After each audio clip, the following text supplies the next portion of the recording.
Hello, and welcome to this edition of the Weekly Dose, Challenge Your Perspective. This is Patrick Dyer in Washington, D.C. The images that we are seeing from South Africa of brutal killings and attacks of foreigners, non-South African blacks, is horrifying. It is horrifying that another human being can do these things to their fellow human beings. And what is the claim? That these people come to take their jobs. And yet, the only thing that they think about, the only way they want to resort is to violence and killing.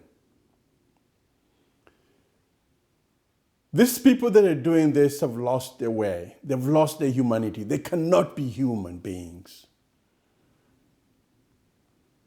When South Africa was under apartheid, the whole of Africa was in unison in supporting the cause for the independence of South Africans.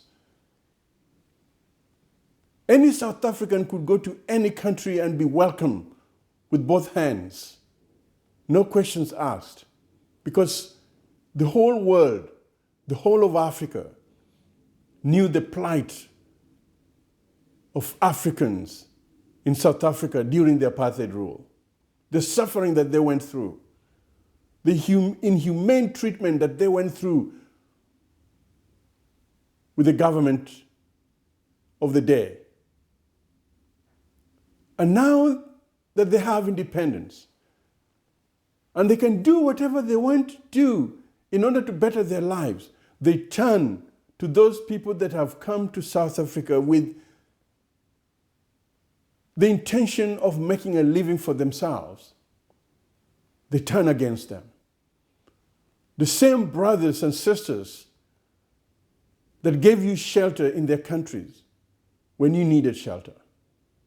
And now you kill them. You maim them. You stab them. You burn them alive. Kids that have nothing to do, don't know what's going on. You butcher them because they're not South Africans, because they're from Somalia, because they're from Nigeria, because they're from Mozambique, from Zimbabwe, from Malawi. They're not South Africans. How cruel and how short-sighted. When most of these people who come, they actually create jobs. They come with skills that one may argue the South Africans themselves don't have. And they're not to be blamed, because during the rule of the Boers, they were not given the chance to advance themselves.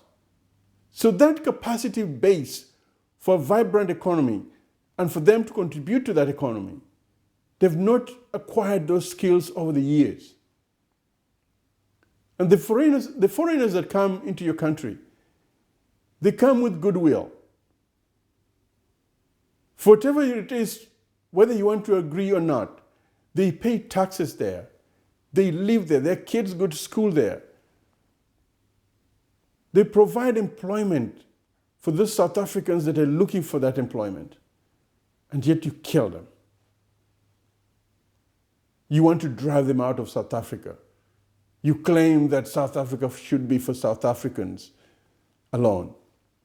But when you're fighting for your freedom, you needed help from your neighbors, from Zambians, from Zimbabweans, from Kenyans, from Ugandans, from all over Africa. The world was focused on you, your independence. And now that you have that independence, you want to drive other people out of South Africa. And where is the AAU? The AAU, the African Union leaders, they've been absent. The South African leadership is almost mum. The reaction to this violence has not been given the right, the full capacity to deal with it. This has to stop. The people must be educated that violence does not resolve anything. Nelson Mandela was in jail for 27 years renouncing violence. And now that all these freedom fighters sacrifice to get you freedom, you don't want freedom for others. You're not welcoming foreigners into your country.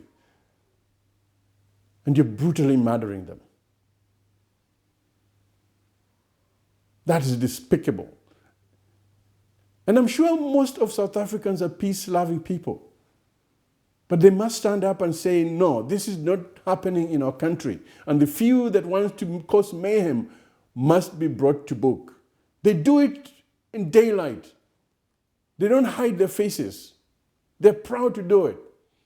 They must be shown that this is not the way that Africans should behave, killing fellow African. And killing anybody for that matter is not human. That is my perspective. What's yours?